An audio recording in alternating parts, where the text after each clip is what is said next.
The Last Footprints on the Ice, a journey through the heart of Antarctica.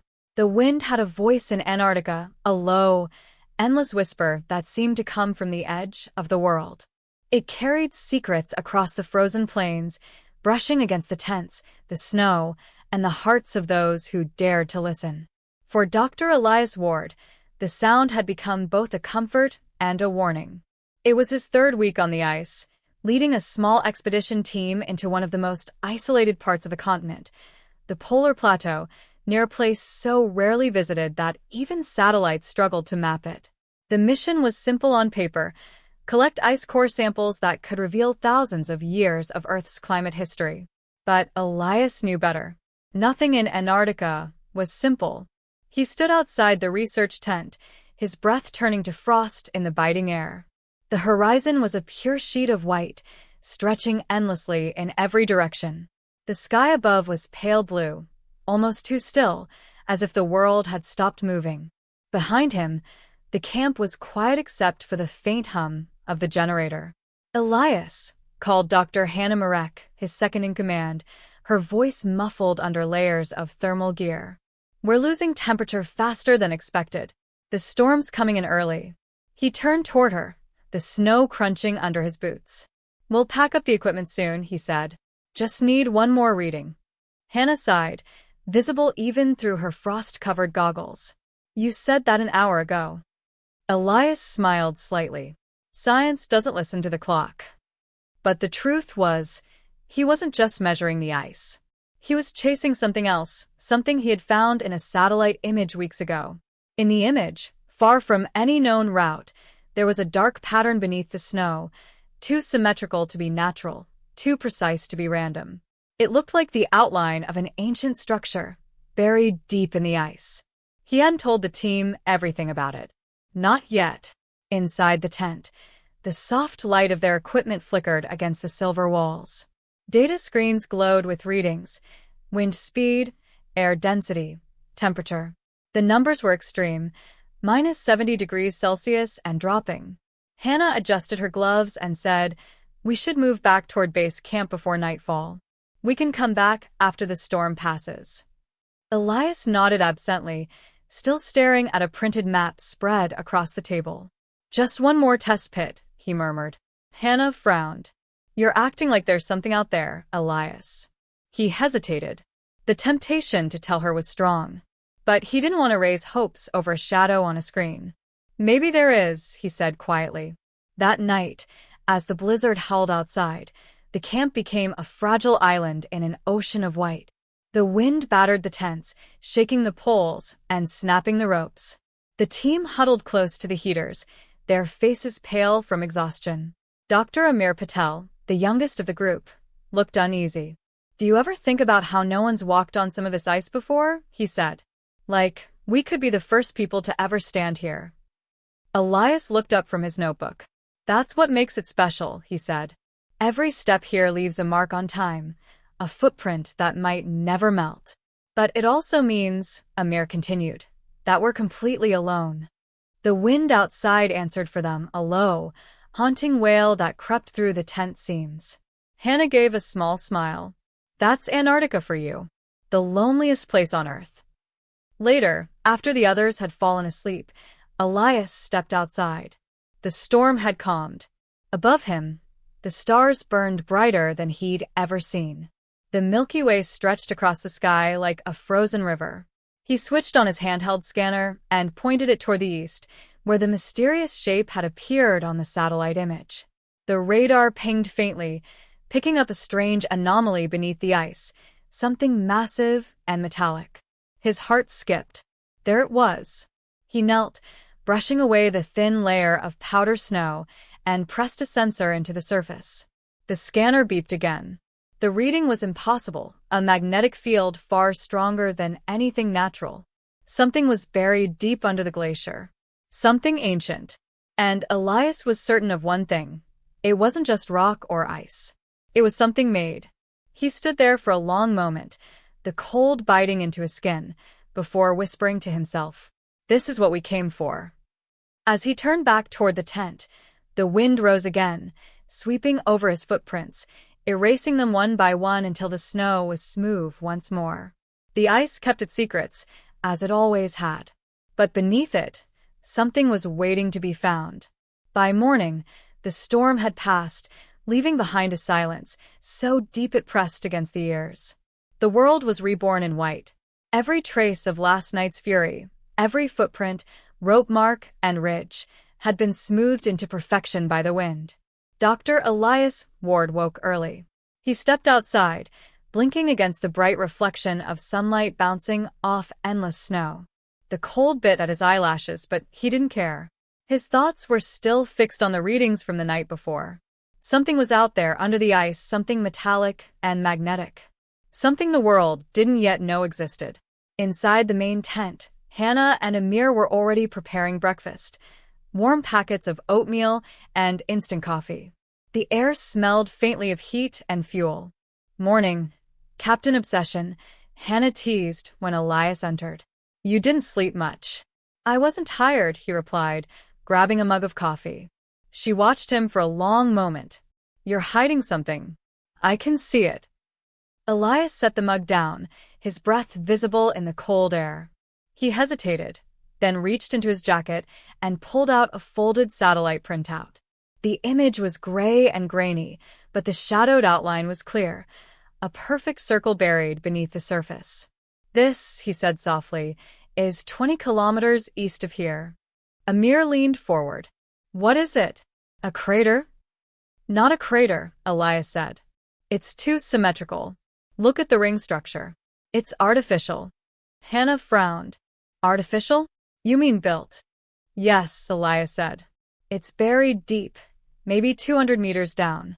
Whatever it is, the magnetic readings are off the charts. It's not rock. And not ice. There was silence in the tent. Only the faint hum of the heater filled the gap. Hannah crossed her arms. You think there's some kind of structure under the glacier? Elias met her eyes. I think Antarctica has kept something hidden for a very long time. They began preparing for a journey east.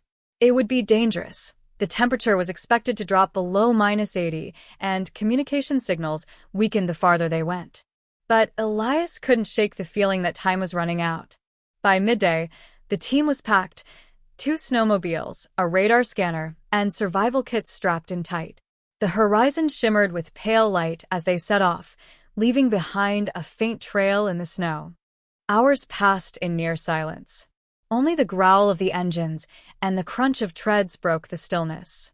The land was flat and endless, a blank canvas stretching toward the unknown. Amir broke the silence first. It's strange, he said through the headset. No birds, no sound, no sign of life. It's like the world forgot this place exists. Hannah replied, maybe that's why it's still pure. Elias didn't speak. His eyes were fixed on the scanner mounted to his handlebars. The readings pulsed slowly, faint signals that grew stronger with every kilometer. Finally, after 5 hours of travel, the scanner beeped sharply. The signal spiked. Elias stopped the snowmobile. We're here, he said quietly. The team stepped off their machines, their boots sinking into powder. Before them was nothing but white, but Elias knew that beneath their feet lay something vast. He set up the portable ground-penetrating radar and began scanning. Waves pulsed through the ice, echoing back patterns on the screen. At first, it was static. Then, slowly, shapes began to appear. Curves. Lines. Angles. Hannah gasped. Is that a dome? Elias nodded. And tunnels. Look here, repeating patterns. This wasn't made by nature. The outlines showed a massive circular chamber buried far below the surface, surrounded by smaller structures radiating outward like spokes on a wheel. It's like a city, Amir whispered. A frozen city. As they studied the data, the radar emitted a strange sound, a low, rhythmic pulse. Beep, beep, beep. At first, Elias thought it was interference, but the pulses were too regular, too deliberate. He adjusted the settings. The signal grew stronger, not random noise, but a repeating pattern. It's a transmission, Elias said. It's broadcasting something. Hannah shook her head. That's impossible. There's no power source down there. Then explain this, Elias said, his eyes wide. The radar screen displayed a sequence of symbols, dots and dashes repeating in intervals. Amir stared. It looks like code. Elias whispered, it's not from us. The wind began to rise, sweeping over the plateau, erasing the edges of their footprints. Elias stood still, feeling the weight of the silence pressing down once again. For the first time since arriving on the continent, he felt something close to fear. Not of the cold, not of isolation, but of the realization that something beneath their boots might be alive. Hannah broke the silence. We need to tell base camp. Elias shook his head. Not yet. Not until we know what it is. Amir looked uneasy. You're talking about digging? Elias nodded slowly. Yes. We'll drill tomorrow. The snow began to fall again, thin and soft, drifting through the air like whispers. Somewhere deep below, the signal continued to pulse, steady and patient, like a heartbeat trapped in the ice. And as the night crept in, Elias couldn't help but wonder who, or what, had left it there. The next morning came with a pale, ghostly light. The sky was heavy with low clouds, and the cold was sharper, biting at exposed skin like needles. The camp looked small against the vast emptiness, just a few specks of color in a sea of white. Elias woke before dawn. He hadn't slept. The sound of that strange signal, steady and alive beneath the ice, had kept him restless. He sat by the heater, staring at the radar screen that still blinked faintly with each pulse. It hadn't stopped once during the night. When Hannah entered, she found him lost in thought. You're not going to let this go, are you? She asked quietly. Elias shook his head. If something down there is transmitting, it means there's power. If there's power, there's something built, something functioning. We need to know what it is. Hannah rubbed her hands for warmth. You're assuming it's human-made. He looked up. And what if it's not? By mid-morning, the team had set up the drilling equipment. The machine stood tall and rigid, steam rising from its core as it began to melt its way into the glacier. The process was slow. The ice here was ancient, dense with millennia of frozen history. Amir monitored the readings, his breath fogging the display screen. Depth, 70 meters, he said. No anomalies yet. Elias stood beside him, watching the temperature drop on the monitor. Keep it steady. We can't risk a crack forming. Hours passed. The drilling sound became a constant hum, echoing through the quiet air. Outside the tent, snow drifted lazily, covering the tracks of their machines. At 100 meters, the readings began to change. The ice temperature suddenly rose by 2 degrees, impossible under normal conditions. Hannah frowned. Elias, look at this. He leaned over her shoulder. The monitor showed a faint heat signature coming from deep below, a steady warmth that shouldn't exist in such an environment. It's not geothermal, he murmured. The pattern's too controlled. Then what is it? Amir asked. Elias didn't answer. He simply stared at the heat signal pulsing like a heartbeat under the ice. By late afternoon, the drill struck something hard. The sound echoed through the ground, a metallic clang that made everyone freeze. Stop, Elias shouted. The machine powered down. The silence that followed was absolute. They gathered around the borehole. The temperature readings spiked again, a faint vibration running up through the ice. Hannah whispered, Did you feel that? Elias nodded slowly. Yes. Something's moving. They lowered a camera into the narrow shaft. The feed flickered to life on the monitor, blurry at first, then slowly clearing. Layers of crystal ice passed by until, suddenly, a surface appeared. It wasn't rock. It wasn't ice. It was smooth, metallic, and perfectly shaped. Amir leaned closer. That's a wall. There's a wall under the glacier. Hannah whispered. How old could it be? Elias could barely speak. If the ice here is millions of years old, then whatever that is has been here longer than human civilization. The wind outside began to rise again, swirling snow across the plateau. The radar beeping grew faster, the signal strengthening as if responding to their discovery. Elias adjusted the camera focus, and that's when he saw it. A marking. On the metallic surface, etched into the frost, was a pattern of symbols, not letters, not numbers, but geometric lines forming an intricate spiral. "It's not natural," Hannah said, her voice trembling. "It's language." Elias felt his throat tighten. Or a message. The signal pulsed once more, a deep tone that vibrated through their boots. The sound wasn't just coming through the machine now. It was in the air. Amir stepped back. "Elias, it's reacting to us." He stared at the screen, his breath quickening. "No, it's acknowledging us." That night, the wind howled like a chorus of ghosts. The team huddled inside the tent, their equipment flickering under the dim lights. No one spoke for a long time. The weight of what they'd found pressed down like the ice itself. Finally, Hannah broke the silence. "If we go deeper, we could trigger something. We don't know what kind of structure this is. It could collapse, or worse." Elias nodded slowly. "You're right. But if this is what I think it is, if this is a remnant of something pre-human, it could change everything we know about history." Amir looked uneasy. "Or it could be something that was never meant to be found." Outside, the snow beat against the tent, drowning out their voices. The radar kept pulsing in its steady rhythm. Beep, beep, beep, as though something below was listening. Elias closed his eyes. "Tomorrow," he said. "Tomorrow we open it." No one replied, because in that moment, they all felt it, the subtle, trembling vibration coming through the ice, like footsteps echoing from beneath. Footsteps that didn't belong to them. The morning came gray and silent, the sky heavy with frozen mist. The camp seemed smaller than ever, fragile, almost lost amid the endless white. No one spoke much during breakfast. The air was thick with unease. Elias could feel it, in Hannah's quiet movements, in Amir's constant glances toward the borehole. Even the hum of the generator felt distant, drowned beneath a weight none of them could name. The radar still pulsed its strange rhythm, steady and patient. It hadn't stopped once since they made contact with the metallic wall. Elias stared at it, his hands wrapped around a mug of lukewarm coffee. He felt as if the signal wasn't just noise anymore, it was a voice calling from the depths. "Are we really doing this?" Hannah finally asked. Elias nodded. "We've come too far to stop."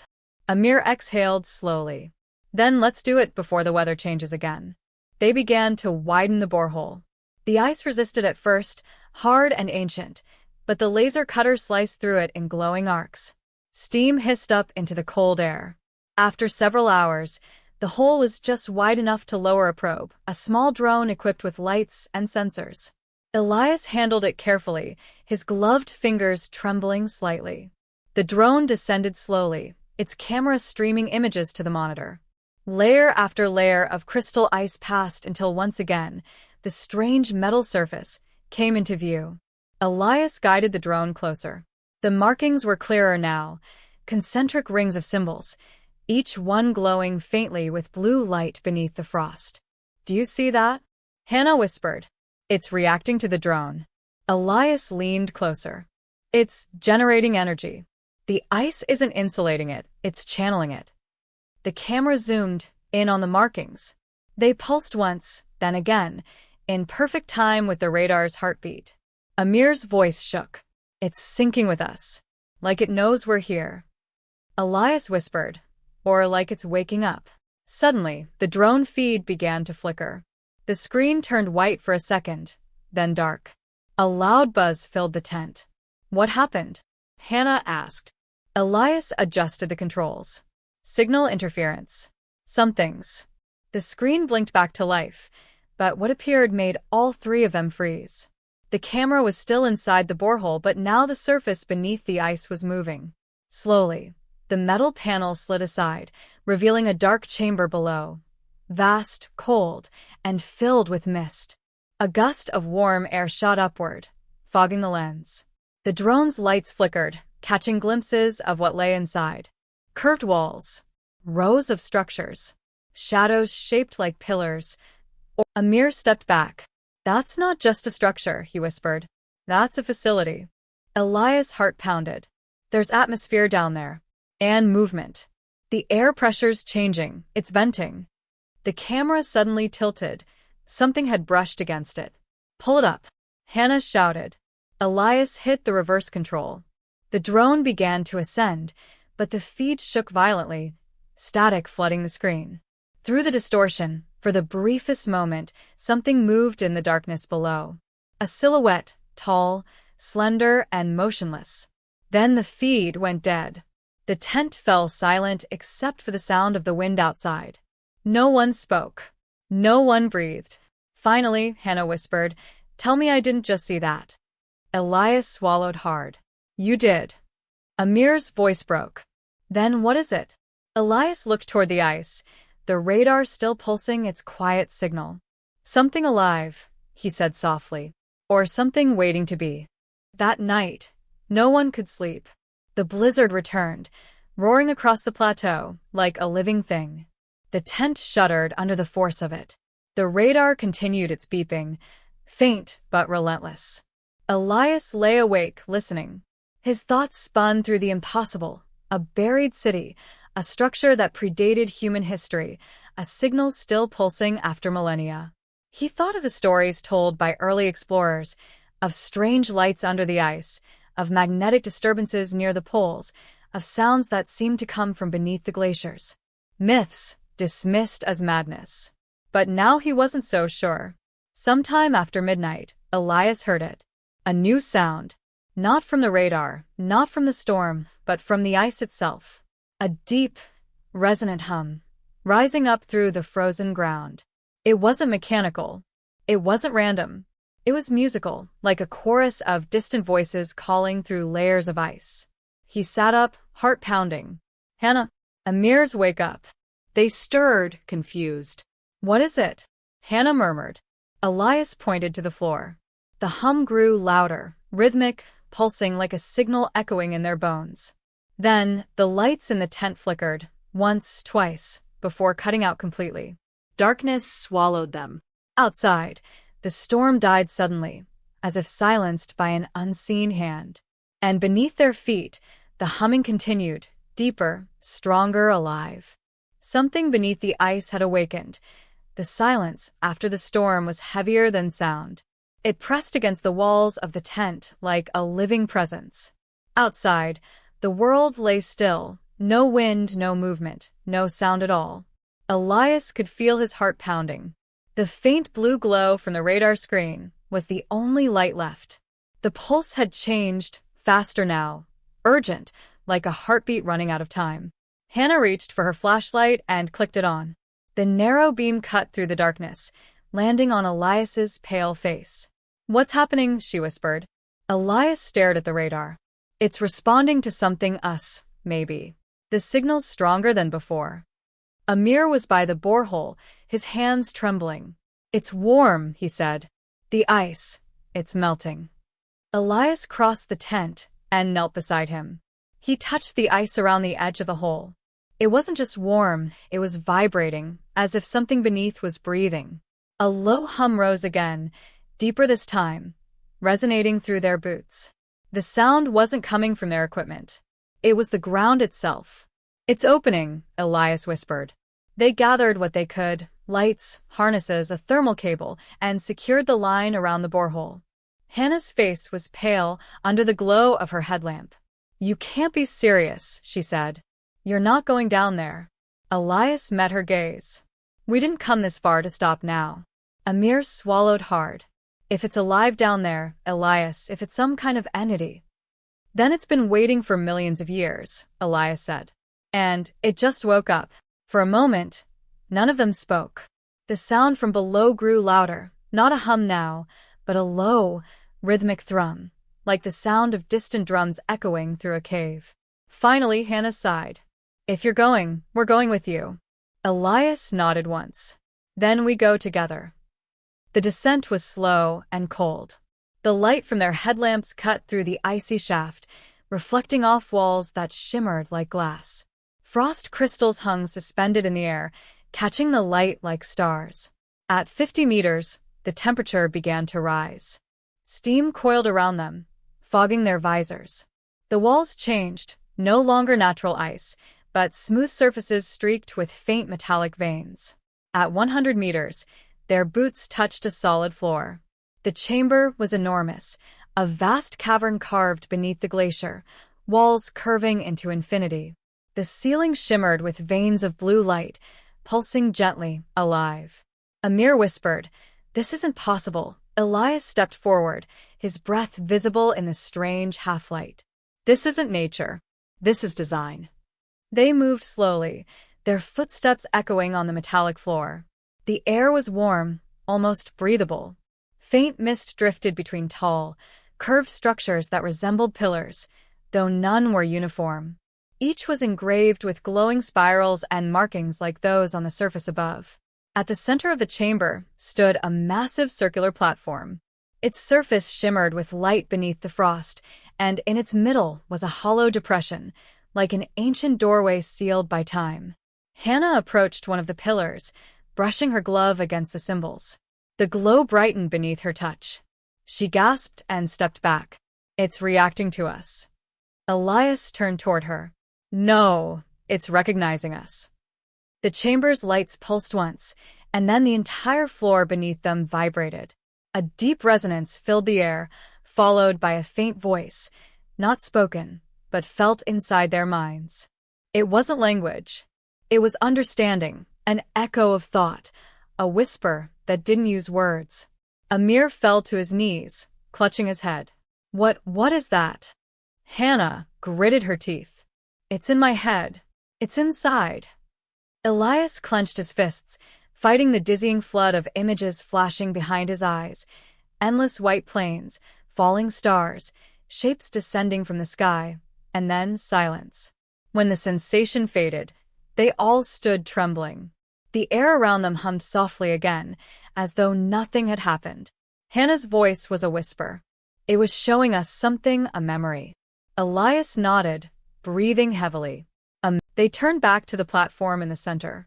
The circular depression was now glowing faintly, symbols spinning around its rim, shifting and rearranging. Elias approached carefully. "It's activating," he said. "Something's powering up." Hannah looked around nervously. "Maybe we should leave." Amir pointed at the wall. Too late. The chamber's entrance, the tunnel they had descended through, was closing. Sheets of ice slid across it like living glass, sealing them inside. The sound of the ice locking into place echoed like thunder. Elias shouted, "The temperature's changing. Everyone back." But before they could move, a column of blue light erupted from the platform, bathing the entire chamber in an ethereal glow. The hum became a song, a low, harmonic tone that filled the air with vibration. The markings on the walls came alive, lines of light racing outward in every direction. Amir's voice trembled. "It's the machine." Elias's eyes widened. "No. It's a gateway." The light swirled faster, spinning into a vortex above the platform. Through it, Elias glimpsed something impossible, vast towers under black skies, oceans of ice stretching across an alien horizon, and colossal structures rising from frozen ground. A world that wasn't Earth. The glow dimmed, leaving behind silence. The vortex collapsed, leaving the platform empty, except for a faint, glowing symbol at its center. It was a spiral, the same pattern they'd seen in the ice. Elias stepped forward and touched it. The ground trembled beneath his fingers. A voice, soft as wind, whispered in his mind. "Not the first. Not the last. The ice remembers." Elias staggered back, his heart racing. "What did it say?" Hannah asked. He looked at her, his face pale. "It remembers us." Above them, on the surface, the snow began to shift. The ice cracked and groaned, releasing air that had been trapped for centuries. The last footprints they had left above the glacier were gone, erased by the wind.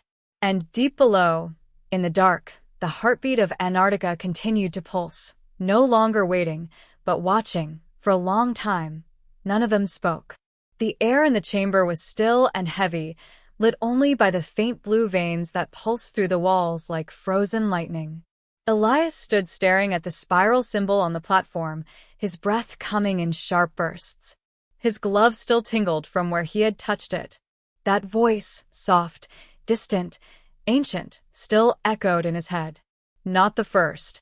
Not the last. The ice remembers. Hannah moved slowly around the edge of the chamber, scanning the strange engravings with her handheld light. "Elias," she said quietly, "these markings, they're not random. Look, they repeat. Over and over." He walked toward her. Indeed, along every pillar and wall, the same pattern appeared, a sequence of spirals, circles, and lines that seemed to tell a story frozen in symbols. Amir crouched beside one of the walls. His voice was low. "It's like a record. Something's trying to tell us what happened here." Elias nodded. "Or, who was here before us?" They followed the carvings deeper into the chamber. The air grew warmer, the glow brighter. The sound beneath the floor, that rhythmic heartbeat, began to slow, becoming deeper, almost soothing. They entered another vast room, circular and high-domed, filled with what looked like enormous crystal pods. Each one was covered in frost, but faint light glimmered inside, movement, perhaps, or just the illusion of it. Hannah wiped a layer of frost off one of the pods with her glove. Her eyes widened. "Elias, look." Inside, barely visible through the translucent ice, was a shape, not quite human. Long limbs, elongated head, smooth, pale skin that seemed carved from glass. Amir stumbled back. "No, no, no. That's alive." Elias pressed his hand against the ice. "Not alive. Preserved." The pod emitted a soft hum, as if responding to his touch.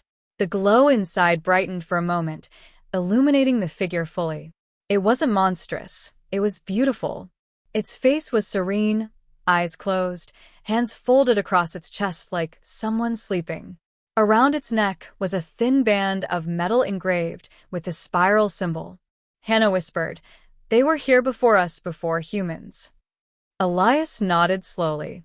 Maybe before the ice itself. A sudden sound cracked through the silence, a distant rumble that shook the ground. Ice fell from the ceiling in delicate shards. "The glacier's shifting," Amir said. "We have to move." But Elias didn't move. He was staring at another pod, one larger than the rest. Its surface was darker, the light inside faint and unsteady. Something about it felt different. He stepped closer. The markings on this pod weren't the same. They were newer, etched over the old ones. And at the base, half buried in frost, was something unmistakable, a metal tag. Elias knelt, brushing the ice away. The letters became clear. "Yenes Expedition, 1939. Hannah froze. "That's impossible." Elias looked up, his eyes wide. "Someone's been here before." The ground shook again, harder this time. A fracture split across the chamber floor, glowing blue from below. The heartbeat of the structure quickened, pulsing like a warning. Amir backed away. "Elias, it's unstable. We need to get out." But Elias wasn't listening. His eyes were fixed on the central platform, where the spiral symbol had begun to rotate slowly. "The system's reactivating," Hannah shouted. "You triggered it when you touched it." Elias turned to her, his voice steady, but filled with awe. "Maybe it's not reactivating. Maybe it's remembering." Light burst through the chamber, blinding, white, pure. The walls came alive, flashing scenes like projections. Oceans, stars, frozen worlds. They watched as images filled the air. The earth before the ice, vast and green, and above it, ships descending through storm clouds. The same spiral symbols blazed across the sky in those visions, marking the arrival of something ancient and intelligent. Then came the cold, an endless winter swallowing the world. The last image was of the beings, the same as those in the pods, walking across the snow, their footsteps glowing briefly before the blizzards erased them. And then, silence. The light dimmed. The visions faded, leaving only the steady hum once more. Hannah fell to her knees, shaking. They knew the end was coming. They hid themselves here. Elias whispered, "They didn't just hide, they preserved their memory. They left it for someone to find." Suddenly, The radar unit on Elias's wrist began to beep violently. The readings were spiking, energy levels surging from below. Amir shouted. The ice above us, chunks of frost rained down as the ground trembled. The sound of cracking ice filled the air, deep, thunderous, final. Back to the shaft. Elias yelled. They ran, the chamber shaking around them. The path they had descended was glowing with blue light, cracks spreading like veins through the walls. As they reached the base of the shaft, a burst of light erupted behind them. The pods had begun to open. One by one, the icy shells split apart with sharp cracks, releasing plumes of vapor. Through the mist, faint outlines began to stir. Elias turned just once, his heart hammering. He saw the largest pod split open, its occupant slowly rising, light pouring from its form. The being opened its eyes, not hostile, not afraid, just aware. For a heartbeat, Elias felt its gaze meet his. A thought brushed against his mind like wind. You woke the memory. Then the ceiling above shattered. A torrent of snow and ice came crashing down. Everything went white. When Elias opened his eyes again, there was only silence. He lay on the surface, half buried in snow. The sky above was clear and endless. The camp was gone. The borehole sealed. No trace of the chamber remained. He sat up slowly, shivering. Hannah and Amir were beside him, alive, but stunned. Amir whispered, "What happened?" Elias looked toward the horizon, where faint blue light flickered beneath the ice, pulsing in time with the rhythm they had come to know so well. The ice remembers, he said softly. And now, so do we. The world above the ice was painfully silent. The wind had died, and a strange stillness blanketed the frozen desert. Elias could hear his own heartbeat, the steady rhythm of a man who had walked too close to something he wasn't meant to find. Snow drifted down like ashes. The camp was gone, swallowed by the storm and buried under a new skin of white. Only the flagpole remained, its fabric shredded to ribbons. Amir struggled to his feet, coughing hard. We made it out somehow. Hannah leaned on her knees, her breath visible in the cold air. The tunnel, it's sealed completely. Whatever was down there, it's gone. Elias turned toward the ridge, where the snow shimmered faintly blue beneath the surface. Not gone, he murmured. Just sleeping again. For hours, they wandered in silence across the ice. Their GPS devices blinked uselessly, compasses spun in slow circles. It was as if the storm had stripped them of direction, and perhaps, in a way, of time itself. Hannah finally broke the quiet.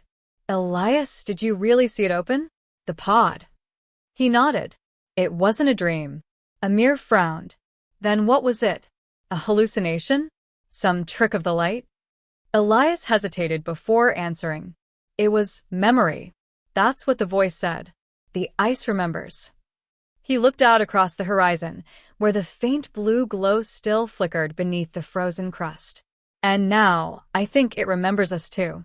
They found temporary shelter in the wreckage of an old research cabin half buried in snow. Its walls groaned in the wind, but it offered enough warmth to light a small stove. Inside, they huddled close together, hands shaking from exhaustion. Amir stared into the small flame. We need to tell someone. The world deserves to know what's buried here. Elias looked up sharply. And say what? That we found the remains of a civilization under the Antarctic ice? That we saw something wake up? He shook his head. They'll never believe us. Hannah's voice was soft. Maybe it's not about belief. Maybe it's about warning them. Warning them? Elias asked. She met his eyes. You saw what happened in those visions. The world froze once before. What if it happens again? The cabin walls creaked, the sound echoing like distant footsteps. Elias stood and moved to the window. Outside, the blue light had grown brighter, a pulse beneath the snow, steady and deliberate, like a heartbeat awakening. Maybe it already has, he said. That night, Elias couldn't sleep. He lay listening to the faint hum under the earth, a song of ice and time. His dreams were filled with visions, the beings from the pods, walking across the snow, leaving glowing trails that faded as they went. In his dream, one turned back and looked at him. "Your kind will walk our path again," the voice whispered. "But not all paths lead to survival." He woke with a start, sweat freezing on his skin despite the cold. Hannah sat awake across from him, eyes open, staring into the darkness. "I heard it too," she whispered. The voice. Elias didn't ask what it said. He didn't have to. The next morning, they packed what little equipment remained. The storm had cleared, revealing an endless plain of white under a sky so bright it hurt to look at. As they began their slow trek north toward their extraction point, Elias looked back one last time. The fissure that had once led into the depths of the ice was sealed, smooth and perfect, as if it had never existed. But the faint shimmer beneath the surface remained, glowing like the breath of something ancient still alive. He pressed his glove into the snow, leaving a deep print behind. For a moment, he thought he saw another footprint appear beside it. Long, narrow, not human, glowing faintly blue. Then it faded, swallowed by the wind. Amir called out, "Come on, Elias. The satellite beacon's picking up. We can go home." Elias turned away from the mark in the snow and walked to join them. But as they moved across the plain, the snow beneath their boots pulsed faintly, one heartbeat for every step. The ice was remembering. 3 weeks later, back at the McMurdo station, they were debriefed by a team of government officials who said little and asked much. Their data was confiscated. Their recordings were sealed. The official report labeled the expedition as inconclusive geological instability. Amir protested, furious. "You can't just bury this." One of the officials, a quiet man in a gray coat, replied calmly, "Some things are better left where they were found." Elias said nothing. He watched as the crates of samples, the few they had brought back, were loaded onto a cargo plane. As it lifted into the fog, he thought he saw the faint outline of a spiral symbol painted on one of the... That night, Elias stood alone on the edge of the frozen shore, staring toward the horizon where Antarctica's heart lay hidden under 1,000 miles of ice. In the wind, he swore he could hear faint whispers, not of ghosts, but of memory. He took a slow breath and whispered back, "I won't forget." The wind answered softly, carrying his words across the endless snow. And far beneath the surface, deep where light could never reach, the spiral pulsed once, bright, alive, eternal. The ice had heard him. Months had passed since Elias, Hannah, and Amir left the heart of the ice behind. Yet Antarctica followed them, in dreams, in silence, in the faint hum that seemed to echo whenever snow fell. They were safe, but something inside each of them had changed. The world felt heavier now, quieter. It was as if they'd carried a secret that didn't belong to them, a truth older than civilization itself. Elias kept a small piece of ice sealed in a vial around his neck, taken from the chamber before it collapsed. It glowed faintly under certain lights, and when he held it close, he could feel a pulse, slow, deliberate, alive. Hannah had left the research institute and disappeared into the southern archives of Chile, chasing ancient records of civilizations that spoke of frozen gods and sleeping lights beneath the poles. Amir returned to teaching, though he often stopped mid-lecture, staring at the floor as if remembering something no one else could see. And Elias, he returned once more to the cold. Not as a scientist, but as a pilgrim. The world above was changing. Ice shelves were collapsing. The global climate was shifting faster than ever before. And amidst the chaos, strange readings began to appear, rhythmic seismic pulses from deep under Antarctica, steady as a heartbeat. Governments dismissed it as tectonic movement. But Elias knew better. He joined a new expedition under a different name, this time with a single purpose, to return to the place where his footprints had once marked the threshold of the unknown. The journey back was brutal. The wind screamed like they remembered his trespass. The ice cracked beneath him like a voice long asleep trying to speak again. But he pressed on, step after step, guided by a faint shimmer far ahead on the horizon, the same pale blue glow he had once seen beneath the snow. Days turned to weeks. His rations dwindled. His radio died. He was alone again, just as he had been when the world had gone white. And then one morning he found it, the glacier where it all began. It was no longer sealed. A wide, smooth fissure split across the ice, and from its depths came a low hum that seemed to call his name. Elias stood at the edge, his breath shallow. "You never really closed it," he whispered. "You were waiting." He climbed down. The tunnel was just as he remembered, smooth, glowing, alive. The heartbeat grew louder as he descended, echoing in time with his own pulse. Finally, he reached the chamber. It had changed. The pods were gone. The platform lay silent, covered in frost. But the walls, they were alive with movement. Shifting lights flowed through them like rivers of frozen fire, forming symbols that danced and vanished. At the center of the room, where the spiral once glowed, there was now a figure, standing, not sleeping. It was tall and graceful, its eyes bright like starlight reflected on snow. It turned as Elias entered, and though it didn't speak aloud, he felt its words inside his mind. "You came back." Elias took a trembling step forward. "I had to." "Why?" "Because I need to understand," he said. "Who you were. Why you were here. Why you left it all behind." The being's gaze softened. The air shimmered around them, and for a moment, the walls became windows into time itself. He saw the ancient world, the beings walking across lands that were now oceans, shaping the sky with light and knowledge. He saw them watching the earth grow cold, knowing their era was ending. And he saw their decision, not to escape, but to sleep, to bury their wisdom in ice, hoping that one day someone would find it and remember. "We were not gods," the voice said gently. "We were guardians of memory. When the world fell silent, we chose to preserve what was, not to rule again, but to remind." Elias's eyes filled with tears. "And now, why show me this?" "Because the cycle begins again. The ice melts, the air warms, the balance shifts. The earth remembers, and it warns." He realized then what the being meant. The awakening wasn't just about them, it was about the planet itself. The same forces that once froze the world were stirring again, but this time, it was humanity that had triggered it. The being reached out a hand, its fingers luminous. Elias hesitated, then placed his hand in its own. A surge of light passed through him, not pain, not fear, but understanding. He saw everything, the rise of humanity, the slow unraveling of the natural order, the thin line between life and extinction. When the light faded, he was alone again. The chamber was silent. The glow had dimmed. But the spiral symbol had returned, carved now into the ice beneath his feet, glowing faintly with his own reflection at its center. He climbed back to the surface as dawn broke across the frozen land.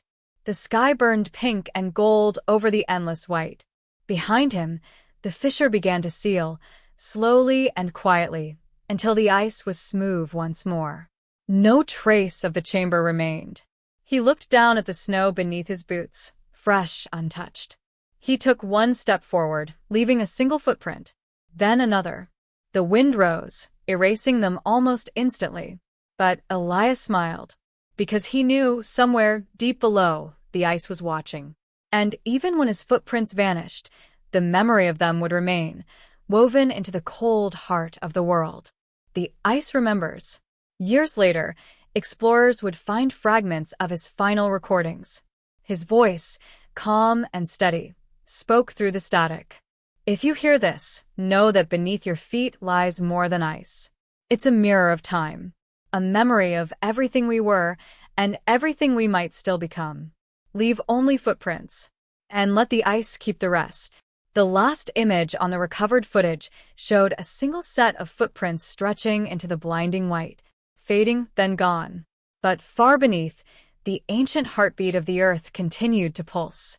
Slow, steady, alive.